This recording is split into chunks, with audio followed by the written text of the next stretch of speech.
Hey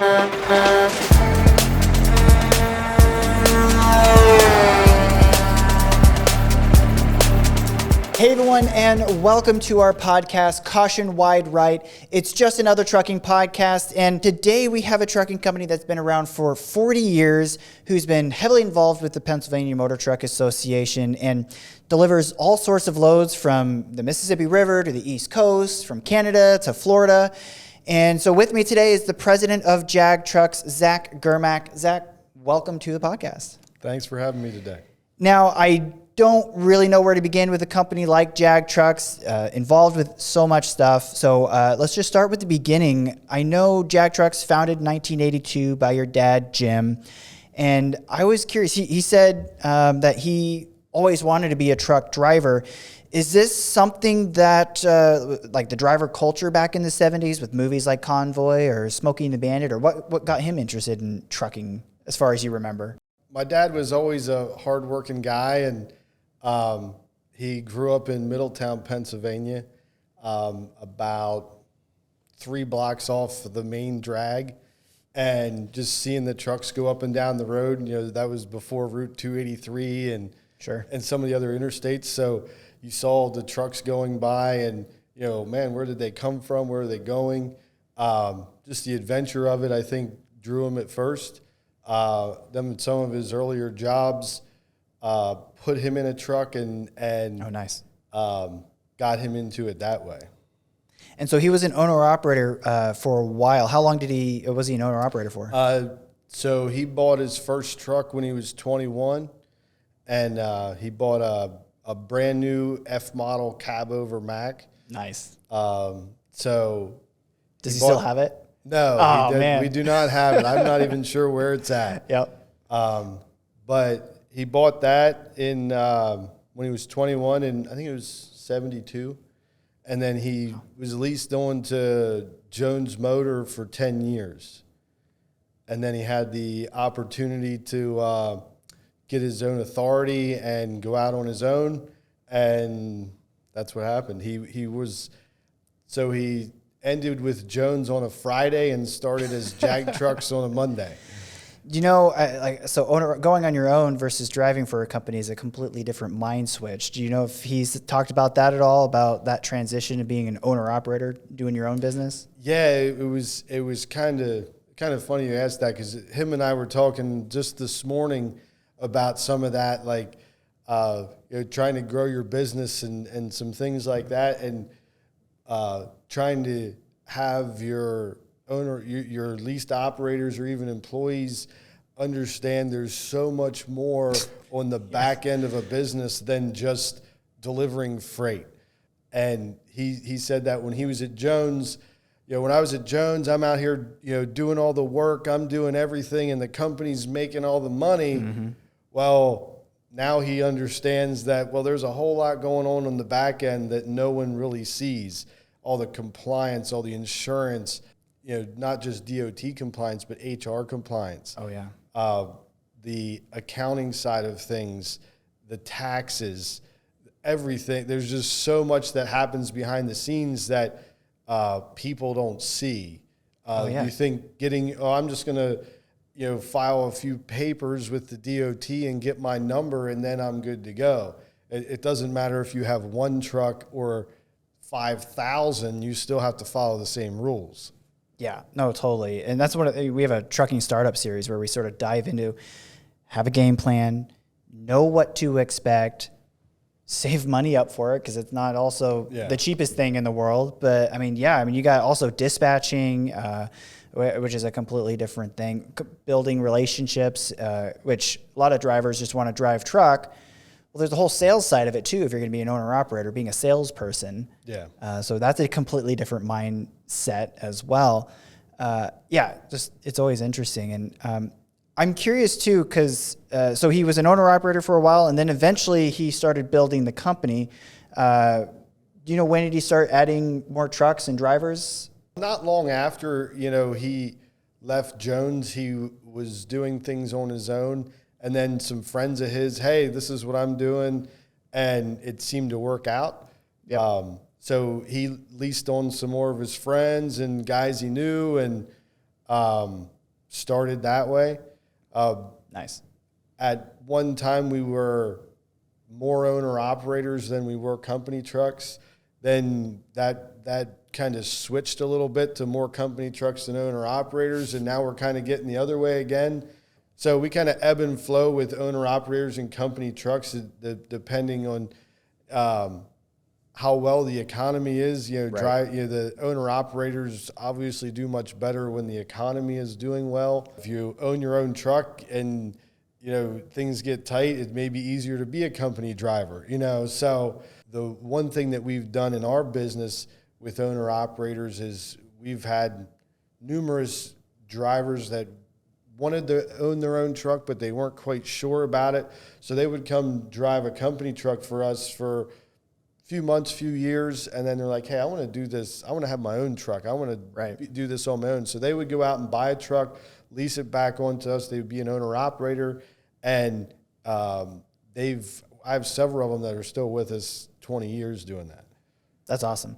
I do want to touch on the owner or the independent contractor piece too. There's a lot there. AB5 independent contractor law in California, and there's the difference of how much are they actually doing the owner operator piece versus you guys handling fuel taxes, or you guys handling insurance or something else like that. That whole balance is very interesting to me. So we'll touch on that in a second. But I'm curious, for you growing up with your dad's heavily involved in the trucking industry. I grew up in the military brat, so my dad and the culture around the military. I'm curious, what was it like growing up under the trucking industry, under your dad's passion for trucks? It was just, that was life. Yeah. It was our first shop and everything was at our house. Yeah. Cool. So when I grew up, the trucks were always there. Yeah. The shop was there. There's stories of me riding my tricycle through the shop and the guys working at the shop getting mad. I don't remember that, but so we moved to our current location in 1997. Okay. So I'd have been in high school at the time. But when I was young, growing up, trucks always around. That's just what it was. You didn't think of it like, in school you would ask, oh, what's your dad do? He owns a trucking company. I thought everybody owned a trucking company, So I never really knew his job title. I just we had trucks and he worked, and, you work 6 days a week and you got it done, so very cool. You didn't really know much else. Yeah, and so now you mentioned the new property. It's like 75 acres of property. It used to be an abandoned locomotive repair maintenance shop or maintenance location repair shop there in Marietta. I think that's like a 1940s railroad. The facility we're at now is part of the old Olmsted Air Force Base. Oh, cool. They built it in the 40s. The rumor, like 1,000 brick masons or something, constructed all these buildings and everything. Like our shop that we're in is a complete brick. Right. It's not just like a brick facade. Like there are 12-inch thick brick walls, and our shop floor still has railroad tracks in it. Wow. So that was just kind of abandoned when we came across it. We talked to the owner, and we started leasing that building, and then we eventually bought it. And then we bought some other sections of that property to what we have today. Cool. And I know it's mentioned on the website that you guys renovated it. I'm curious about any renovating stories. What was it like at that location? That building, it was basically 4 walls and half a roof. Oh, geez. The windows were all boarded up. The roof had big holes in it. The overhead doors didn't open, So we basically had to go in and tear all the boarded up windows out, put all new windows in it, put a new roof, new ceiling, electric, water, sewer, So it was, you were basically redoing the building without putting up the walls. Nice little investment project there, but it seems to be working out great today. So. Yeah. And so, now the property full service maintenance shop, offices, cross dock facilities, secure trailers, storage lots.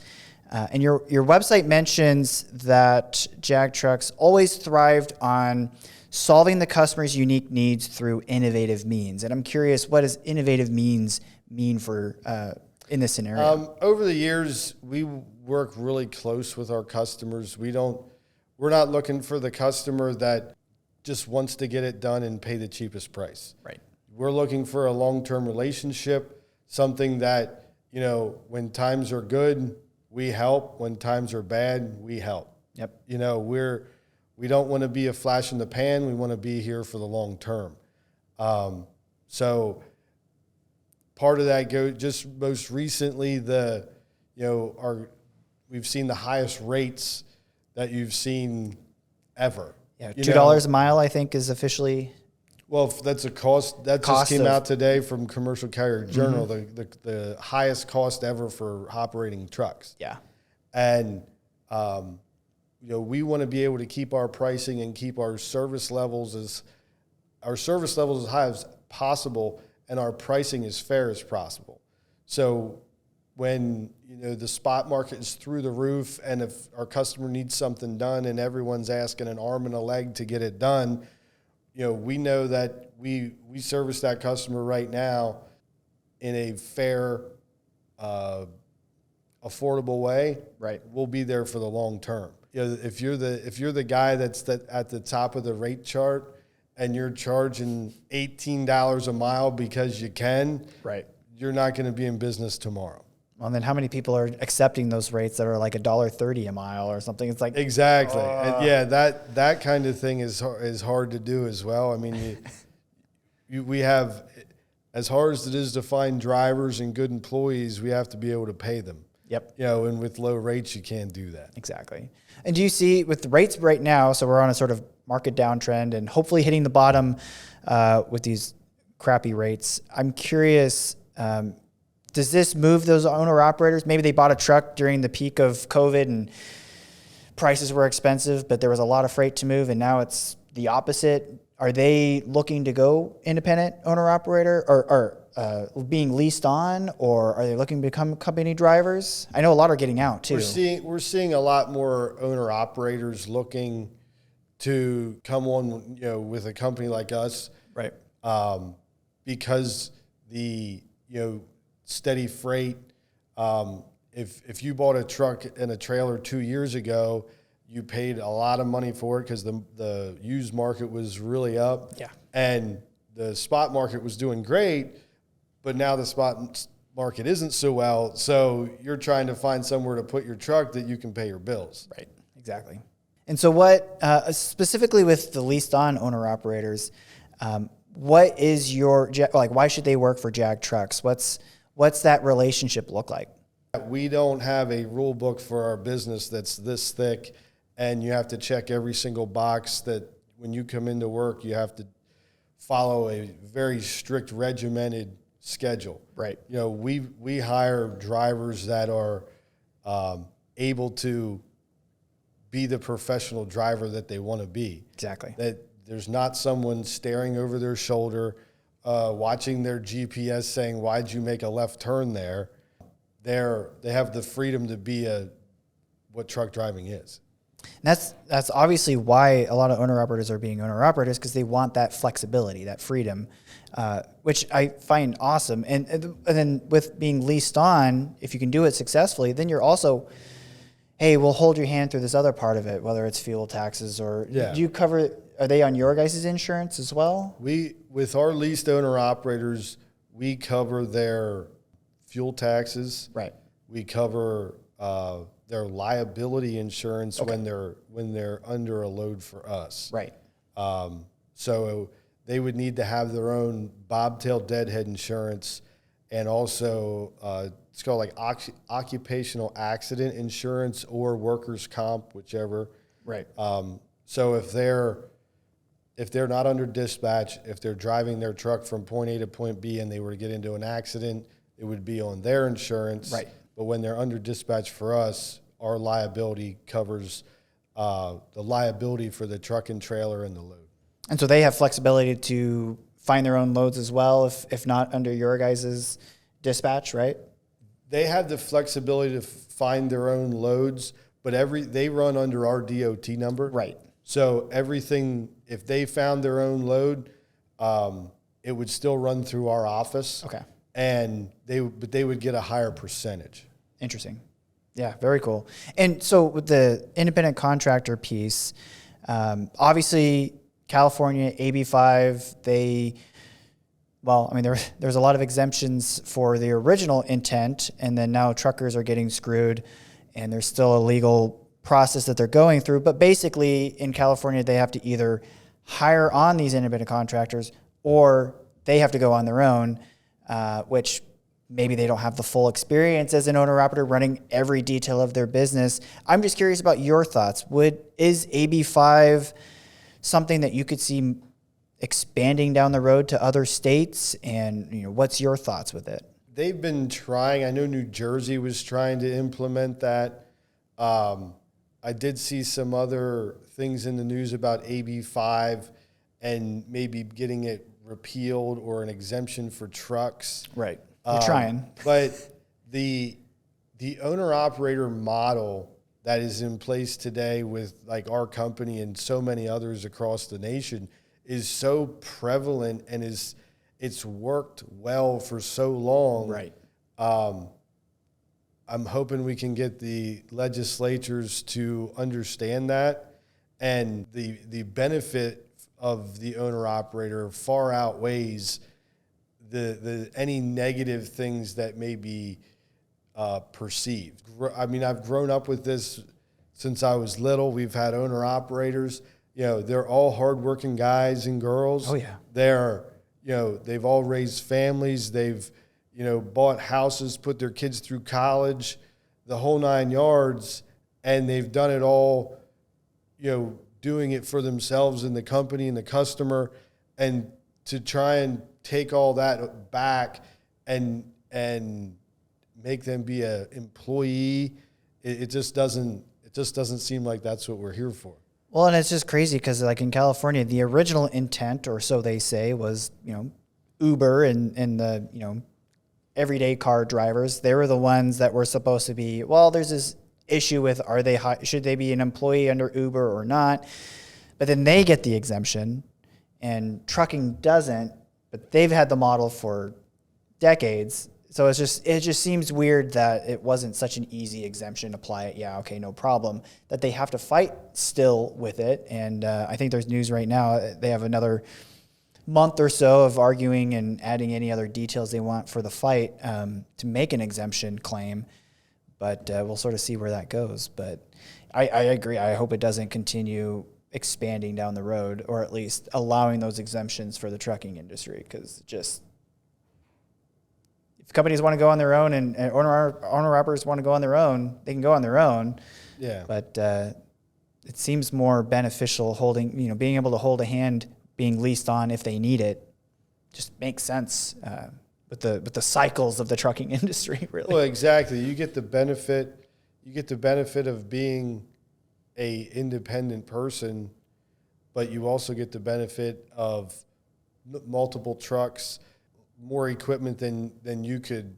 Our truck to trailer ratio is like 7-to-1. Right. So we have drop trailers all over the East Coast, and our drivers can go in and leave here, go to Columbus, drop and hook, go to Erie, drop and hook, go somewhere else, where if you were an independent guy with one truck and two trailers. Oh yeah. I mean, that is what puts a lot of time in the trucking industry. Like where they hear about, I have to sit and wait at this shipper to get unloaded, and I got here on Monday, but then they can't take it till Wednesday. Well, with drop and hook, it alleviates all that. Yep. And then also like I got to help unload the vehicle or things like that. That's interesting. I'm curious. So 7-to-1 is your ratio. And I'm just curious, how does it building to that point? What was that like? Because, that's a lot of trailers, different you guys have all kinds of different trailers too. Dry van, liquid, tankers, flatbeds. Well, my dad's a very frugal guy.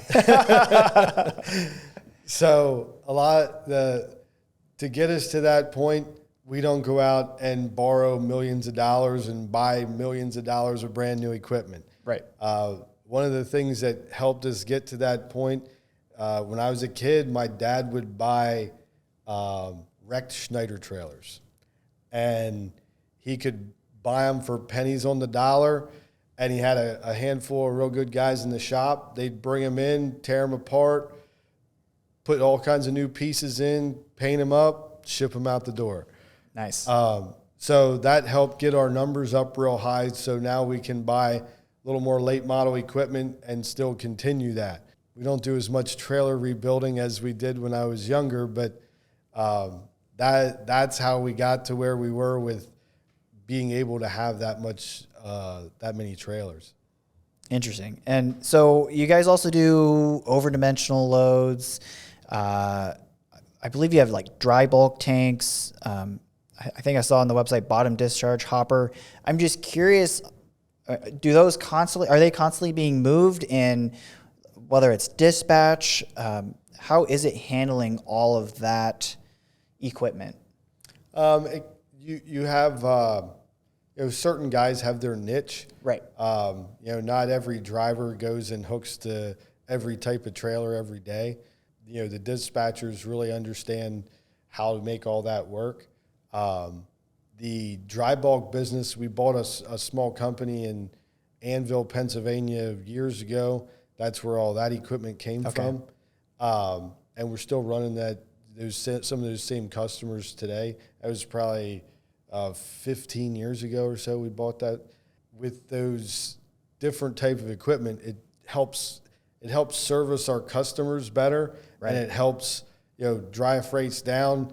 Maybe we're not running so many vans this month, but we're utilizing all of our curtain side equipment. Right. And some of the other types of our equipment that we have, it was all based on need of the customer. Mm-hmm.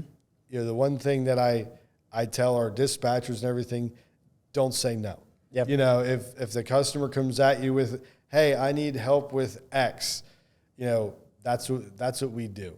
We're here to solve problems. We're here to be an asset. And we don't just sit here and say, well, we can do A and B and that's it. Yep. I think John here at this company is the same thing. Like we started as a DMV to, doing fuel taxes and things like that. And then every time customers were like, well, can you help us with an audit or increasing safety scores? Can you help us train new CDL drivers? And so each piece slowly grew. Yeah. And now we do a little bit of everything on the safety side. Mm-hmm. Good. So let's flip to the employee driver side. So hiring drivers, I know there's an old article your dad was mentioning, the discussion's been around driver shortage. I think at the time they were saying numbers like 40,000 driver shortage nationwide. Then eventually go to 76 and then 100,000 plus. And we're actually sort of seeing those numbers grow according to the ATA. But do you actually believe it's a driver shortage problem, or is it a turnover problem, or what do you think? I think some of it's a turnover issue. Like, I feel like the big carrier, they have a model where they go into a trucking school and they gobble up every person they can grab. They throw them in a truck. They, make them check all those little boxes every day. And then the person's like, what the heck am I doing here? And then they leave the industry. Right. I see that slowly starting to change. From when I was a kid, seeing truck drivers every day, my image of a truck driver was, a guy in a pair of jeans and a button-up shirt and, going to work every day. Yep. He didn't jump out of the truck in flip-flops and basketball shorts. He wasn't the guy that stood in the corner and said, well, I'm not going to do that, and you have to do this for me. Right. He was the guy that was out there getting it done every day, busting, solving problems, knew where he needed to be, when he needed to be there, was on time, just a professional, courteous person. So I think that's part of the image that needs to be brought back. Oh, totally. And that would help fuel the shortage.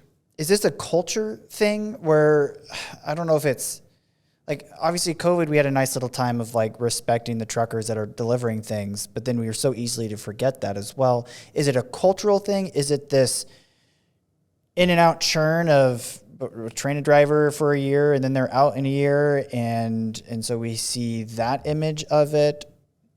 Or, you know, there's this fear of more drivers on the road, so people fear the big trucks because they cause the accidents, which is the other way around. But do you think it's cultural, or is, like, how would you go about changing something like that? I know ATA has a big campaign for driver image. Right. And it, you know, some of the pictures I can see in my mind from that campaign is, you know, a guy coming home with his truck and gets out of the truck and his kids run up to him and they do this, and, you know, he shows them around, and, you know, that's what I see as a truck driver. Right. A family guy, someone that's, like I said earlier, working hard and providing for his family. That's what I think of when I think of a truck driver. Not some guy that's out there, you know, wild and crazy, running down the highway, Smokey and the Bandit. That's not what I think of when I think of a truck driver. Right. And I just think that image needs to be portrayed more. And I think the ATA is doing a really good job at that. Well, and I do think it's you know, while social media harms a lot of it, I think there's this opportunity for truckers to be able to voice their opinions a lot more. I guess it goes with anything. If the trucking industry just sort of is more willing to speak up about certain things, whether it's with regulations, whether it's image, you know, social media can be such a good PowerPoint of highlighting the pros, the benefits, the realities of trucking versus the society image side of it, that I think it can be combative if people address that more. And it's hard too, because it's, you know, maybe that takes time or energy or something like that. Yeah. But I mean, well, that's where PMTA comes into play. They're really good advocates for, you know, everything you just said, putting all the positive spin on everything, helping the trucking companies with legislation and with regulations and everything that goes on with that. I'm on the board, the Lancaster chapter board for PMTA, and, you know, we have a golf outing every year. We have a scholarship fund. We're having a family picnic in July at Hershey Park. There'll probably be upwards of 1,000 people there just for our event. Yep. And, you know, when you go to that event, that's what you see families, you see, you know, all these people involved in the trucking industry, and it's all the positive things. So we need to be able to get all that positive out into the world and show people that, yeah, we work hard, but then we do enjoy life, and we do have these kind of fun events, and we're just regular people like everybody else. Oh, totally. And speaking of PMTA, so I'm from Oregon and came from, you know, the West Coast before moving out here, and I was involved with the Oregon Trucking Association. And any of these associations, you know, the other focus, legislators and state capitals, and talking into the ear of people that are actually making these laws, or that you actually need to convince to the realities of what this law will do or won't do, and trying to convince these people. It's quite amazing how involved, or how organizations like PMTA can speak in the ear of people on the state capitol, and be able to you know, change regulation to something that we want, where, you know, owner operator or trucker driving down the road, they might voice that, or, you know, what's their opportunity is to be able to write a letter to Congress or whatever. Who knows where that goes? But I mean, I agree. Like, that's why organizations like PMTA is so important. It's huge, and a lot of the things with legislation, the people that are bringing these laws to the table, they haven't seen the other side of what it's going to do. Yeah. Or like the latest is the CARB legislation that's going through. If you don't hear the other side of it, no one wants dirty water. Everyone wants clean air. Right. The whole 9 yards. But if you look at the trucking industry from the late 70s, early 80s to now, I think the statistic is it takes like 18 trucks from today to equal one truck emissions from 30 years ago. Yep. So look at how far we've come in in relatively short amount of time, still march forward for the future, but let's have some incremental change. Correct. We can't keep doubling down every few years on the emissions issues. Yeah, because it's literally, I think so Pennsylvania adopted CARB, which is California Air Rules Regulations, and of course California has some crazy deadlines that they're trying. I think 2036 they want all new heavy duty vehicles to be electric or zero emission or something like that. And that's literally like 13 years. Yeah. Infrastructure needs to be put in place. The vehicles themselves need to be proven for, short, regional, and then long haul. Like the reality of that transition is ridiculous. So PA is trying to potentially, well, at least the PMTA, can we please get off of the CARB standards and, focus on what Pennsylvanians want, not just what California is stressing. And really, a lot of this, too, is just regulations in general. Carriers and then suppliers have to change and adapt to different regulation changes, hours of service changes. I think your dad mentioned in an article a while back, but he's like, there hasn't been hours of service changes for 65 years, from like the 40s to 2000. And then there's been like 10 different times they've changed the regulations. Yeah. And now you got the ELD, and then there was 2020 had some more changes to it, little tweaks to it, but still, I'm curious, how does your company adapt to regulatory changes like this, and even suppliers? That's where PMTA comes in. Mm-hmm. We lean very heavily on them for staying up to date on all the regulatory changes, making sure we're current.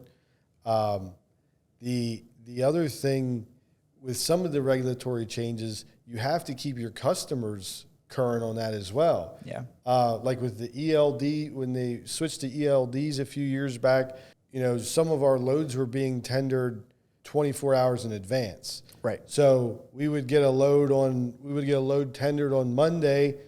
It would load Tuesday, deliver Wednesday. And with that kind of cycle, you don't have a lot of planning. So we got with some of our customers and said, hey, this is coming down the line. We really need to schedule out further.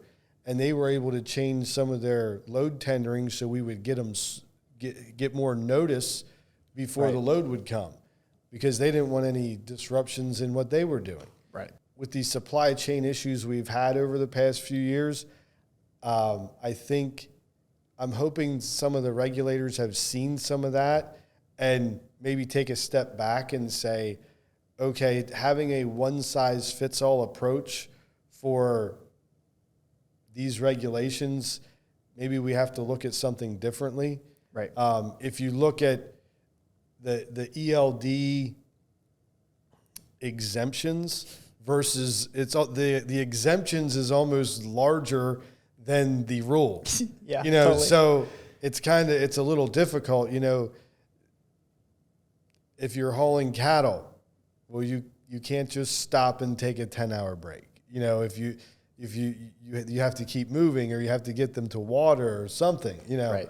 And then the trucking industry itself is so diverse, the things that move on. Everything moves on a truck. And when I say everything, I mean everything. You see truckloads of bees, truckloads of live fish, there's all this wild stuff out there, and just to throw a standard regulation on everything just doesn't cut it. Yeah, I think the easiest one to explain in this is the speed limiter rule that they're thinking about tossing out there. For industry, it's very simple. Oh, let's just say, I don't know, 68 miles per hour is the limit we're going to set. I drove through Wyoming, and it's wide open roads, and the speed limit's like 80. Why have it be 65 there where, sure, 65 in maybe New York or something like that, that's pretty fast. Like, each state should have some flexibility, or each type of road should have some flexibility, or something, which then the technology has to have some flexibility to it too. So it just, even with that example, it just seems, if they get ahead of themselves, then it's just, it ends up hurting more, I think, than helping. And we've seen that in the facts. ELD came out saying, well, I know they touted like saving 26 lives a year, which it's still important that they're saving lives, but honestly, crashes were up. Fatalities were up since then. And then a lot of these hours of service changes have been coming after that, trying to give a little bit more flexibility back. Okay, we went a little harsh. Okay, let's try to fix it now. And who knows what's going to happen with that down the road. But yeah, it's all interesting. And so I'm curious, you Jagtrux, your dad, been involved with PMTA for a long time. What were some of the wins that you've seen PMTA do with some of the, say, maybe state regulations? I don't know if you have any examples. There's been a few over the past few years. Some of the, this sounds like a small, there's some small wins in here, but the amount of effort it took to get some of these through, like the weight class sticker. Mm-hmm. You used to have a weight class sticker. If you didn't have a weight class sticker, there was some huge fine. Yep. Well, PMTA got that weight class sticker removed. Yep. Off the truck. They also used to have your truck inspected every 6 months. Mm-hmm. PMTA got that changed. Just recently, they got the CARB pushed out to 2027. Yes. From 2024. They also got the bridge tolling pushed out. They got with Senator Langerholt. And there's a few other ones. I know he was the main sponsor of that bill. Without PMTA, especially bridge tolling, without someone pushing back, I mean, we would have bridge tolls on 83 and every other bridge in every other city across the state. That's something, Pennsylvania already has one of the highest fuel taxes in the nation. And then if we don't have anybody to keep an eye on what's happening in Harrisburg and saying, hey, well, this isn't good for the industry, this isn't good for the people of Pennsylvania, we would be in some trouble. I'm curious, since you mentioned fuel taxes, one of the things, at least for the everyday driver, electric vehicles are coming a lot quicker than maybe people were expecting even a decade ago, which when it comes to electric vehicles, then they're not going to the gas pump and getting fuel taxes, which the state takes a piece of to help roads be fixed, updated, modernized, whatever. So the revenue loss with EVs and other more fuel efficient vehicles on the roads, there's been discussions, vehicle mileage tax versus just a fuel tax at gas stations and things like that. I'm curious, eventually something will eventually need to change. I'm just curious what your thoughts are on that. So vehicle mileage tax, they might have like a telematic device in everyday vehicles so they can measure the miles you're driving versus just at the gas pump. From a trucking company's perspective, it seems relatively simple to change the amount of fuel tax because you're already tracking all your miles for IFTA instead of trying to overhaul an entire system. Yep. Yeah, it's going to be interesting to see where that goes moving forward for sure. And it does seem like a lot of the states are just picking on, the big trucks are easier to tax. They're not going to complain, or we can get away with it. It's crazy, but I'm curious. So back to drivers. I know one of the reasons why I especially wanted to invite you onto the podcast. We have a trucking job board at our CDL school, cnstrains.com, and we offer the jobs for the CDL jobs that are coming up for Jagtrux and others. I'm curious, why should a driver work for Jagtrux? I feel we're a good spot for, if, like we were talking earlier about owner-operators, if you have any inkling of wanting to own your own truck someday, we put you in a company truck. You know the program, you know the system. The thing that with Jagtrux that's different than a lot of other carriers is we pay percentage. So you get a direct percentage of what that truck is generating. You're almost like a partner, you know. So you get a settlement sheet every week, says these are the loads you hold, this is what they paid, here's your percentage, and then there's your check at the end of the week. Nice. So with that being said, we pay our company driver's percentage, we pay our owner-operator's percentage. Owner-operator gets a higher percentage, obviously, because they have a lot more expense. Right. But it's very simple to look at your pay stub and say, well, if I own my own truck, here's my percentage. Would be my pay at the end of the week. These are my approximate costs. Yep. It's very simple for someone that wants to go from a company driver to an owner-operator to see where they would be without just kind of jumping in the deep end. Right. Some of the other things we have for company drivers, we have a very robust health insurance package. We pay 100% of your dental, vision. We have a life insurance policy. I think it's $50,000 we pay for a life insurance policy for all of our employees. Right. Nice. We also cover 75% of your health care cost for you and your family. So that's you awesome. have 15 kids, and we would cover whatever we would cover the 75% not only for you but them as well. I know some companies you go in, they'll cover the employee and that's it. So we think it's very important to have good benefits to attract good people.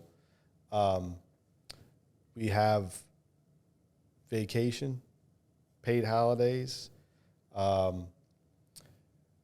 We have lunch in the office a lot. I think I was reading, maybe your dad was mentioning this before too, but like great heating and AC, refrigerator in the truck, or other little amenities. Our drivers, we have local, like our local trucks would be anywhere you could be out and back in a day. Right. So basically a 200-mile radius of Marietta, Pennsylvania is what you'd operate for a local driver.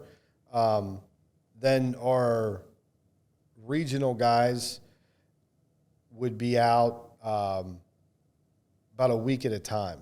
The most they would be out is leave Sunday, get home Friday or Saturday. Right. We have nice amenities in the truck, but you don't need to carry everything in the kitchen sink because you're not going to be gone for a month at a time. Exactly. Well, with that, thank you so much for joining me, Zach. I know that we covered a whole lot of information on this. If anybody watching wants to comment, have any questions, if you're looking to get a job, getting in the industry, and want to reach out to Zach, leave a comment down in the down below, and we'll let him know. And of course, we've got links to other information to the trucking job board where you can see what jobs are open. And I'm sure their website, you can go to there and check more information out as well. Like us, subscribe, go follow Jagtrux as well on social media. And again, thanks for joining us. And as always, stay safe out there.